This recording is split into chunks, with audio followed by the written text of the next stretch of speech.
Assalamualaikum warahmatullahi wabarakatuh. Perkenalkan, nama saya Rifia Asmadia dari kelas mata kuliah pengantar virologi A dengan dosen pengampu Ibu Siti Soleha, SSI MSI. Pada kesempatan kali ini saya akan menjelaskan tentang profil virus dari human papillomavirus. Human papillomavirus adalah virus yang paling sering dijumpai pada penyakit menular seksual. Dan HPV ini tuh menyebabkan terjadinya kanker. Jadi human papillomavirus ini merupakan virus DNA beruntai ganda dari famili Papillomaviridae. Nah, jadi human papillomavirus ini terdapat sekitar 130 tipe HPV yang telah berhasil diidentifikasi, dan lebih dari 40 tipenya itu dapat menginfeksi area genital laki-laki dan perempuan. Terus juga bisa menginfeksi mulut serta tenggorokan. Virus ini terutama ditularkan melalui hubungan seksual.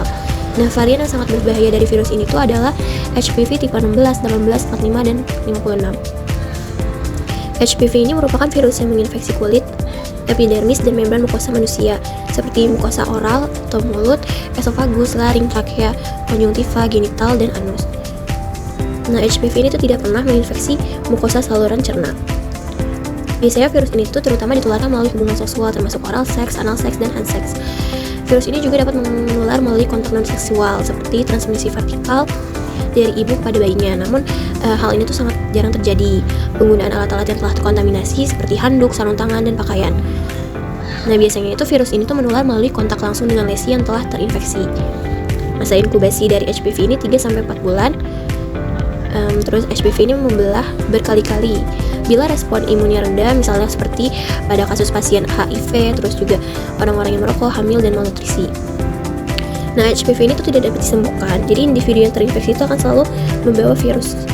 Ada beberapa penyakit yang diakibatkan oleh infeksi dari human papillomavirus, yaitu ada kanker serviks, kanker vulva atau vagina, terus respiratory papillomatosis berulang, kondiloma acuminata.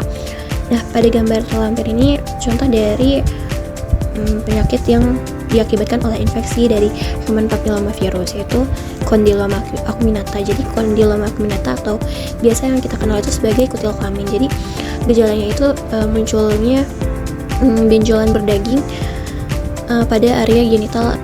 Semua kondiloma acuminata itu disebabkan oleh infeksi dari human papillomavirus, dan 90% itu dihubungkan dengan infeksi HPV-nya tipe 6 dan tipe 11.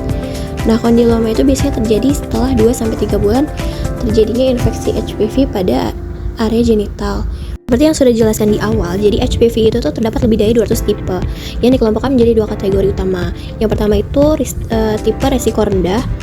Jadi pada kondiloma acuminata ini termasuk HPV tipe 6 dan 11. Sedangkan untuk penyakit kanker serviks, dia itu termasuk kategori dengan resiko tinggi, yaitu HPV-nya tipe 16 dan 18. Berdasarkan klasifikasi Baltimore, human papillomavirus itu termasuk dalam grup 1, yaitu virus DNA untai ganda atau double stranded DNA atau dsDNA yang beraplikasi dalam inti sel inang. Nah, HPV ini tuh beraplikasi dalam inti sel inang menggunakan polimerase sel inang untuk transkripsi mRNA. Nah, si virus ini tuh menggunakan mekanisme sel inang untuk mengubah DNA virusnya menjadi mRNA yang kemudian nantinya ditranslasi menjadi protein kapsid L1 dan L2. Seperti yang sudah dijelaskan, virus HPV ini merupakan virus sirkular dsDNA atau virus DNA dengan untai ganda melingkar. Virus ini tuh berukuran kecil dengan diameter 52-55 nanometer, tidak berselubung atau non-envelope, dan memiliki kapsid dengan bentuk ikosohedral yang terdiri dari 72 kapsomer, terutama kapsid protein L1 dan L2. Virus ini memiliki genom berukuran sekitar 8 kilobase atau sekitar 8.000 pasang basa. Nah, untuk komponen genomiknya itu HPV itu dibagi menjadi 3 region utama. Yang pertama itu early region atau biasanya disimbolkan dengan huruf E. Dia ini mengkode protein E1, E2, E4, E5, E6, dan E7. Nah, protein ini tuh terlibat dalam proses replikasi DNA, transkripsi, dan transformasi sel. Terus yang kedua itu ada late region atau disimbolkan dengan huruf L. Dia ini mengkode protein kapsid L1 dan L2. Dan yang ketiga itu ada upstream regulatory region atau disimbolkan atau disingkat dengan URR. Dia ini merupakan wilayah non-coding yang mengatur replikasi dan transkripsi. Nah, biasanya protein kapsid mayor L1 itu tuh dia mampu merakit dirinya sendiri menjadi virus-like particles, dan biasanya protein kapsid ini tuh bisa digunakan dalam pembuatan vaksin.